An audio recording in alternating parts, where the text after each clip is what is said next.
Today 24 news सत्य परिस्थितीचा सविस्तर आढावा। अकोला शहरातील मध्यवर्ती नव्या बसस्थानक परिसरात एका महिलेशी कथित छेडछाड आणि गैरवर्तन केल्याची धक्कादायक घटना समोर आली आहे। महिलेनं आरोपीला विरोध करताच तिला धक्का देऊन खाली पाडण्याचा आरोप करण्यात आलाय।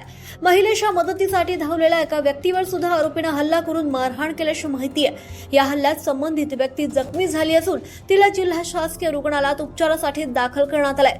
घटनेनंतर बस स्थानक परिसरात काही काळ तणाव आणि गोंधळाचं वातावरण निर्माण झालं।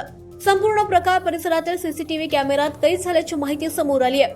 घटनेची माहिती मिळताच पोलिसांनी घटनास्थळी धाव घेत परिस्थिती नियंत्रणात आणली। सीसीटीव्ही फुटेज, प्रत्यक्षदर्शींचे जबाब आणि इतर पुराव्यांच्या आधारे तपास सुरू आहे। आरोपी विरुद्ध संबंधित कलमान्वये गुन्हा दाखल करण्याची प्रक्रिया सुरू असल्याची माहिती पोलिसांनी दिली आहे। या घटनेनंतर सार्वजनिक ठिकाणी महिलांच्या सुरक्षेचा प्रश्न पुन्हा एकदा ऐरणीवर आला असून दोषींवर कठोर कारवाई करण्याची मागणी नागरिकांकडून केली जातीये। मैं मेरी बच्ची के घर में जब जाके खड़ी थी तो वो भैया आया और डायरेक्ट आके मैंने बोली और भैया तुम पागल है, तुम डायरेक्ट आके बोले मैं तुमको सुला करता तो क्या करता तुम्हारा हरमोड़ वाले ने बताया ना तो उनको पूरा खून कर दिया। हरमोड़ वालों को पूरा सर फाड़ डाला। हाँ कराए उन्होंने, बोले हम पैसा दिलवाएंगे इसको। मैं बस में खड़ा था जैसा कि हाँ व्यवहार करता हूँ तो लेडीज के ऊपर डायरेक्ट हाथ डाला उन्हें और मेरे चालू बच्चे ऐसा छाती पर डालने करा। मैंने बचाने गया तो उन्हें मेरी डायरेक्ट मारना चालू कर दिया। और मैंने ऐसा क्यों करा तो बोले मैं तू क्या करना, वो हाथ डाला।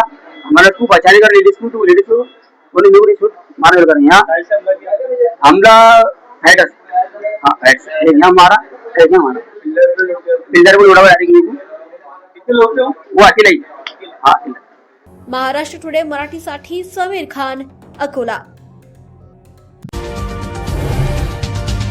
आजच महाराष्ट्र टुडे 24 न्यूजला सबस्क्राईब करा आणि सत्य परिस्थितीचा सविस्तर आढावा पहा।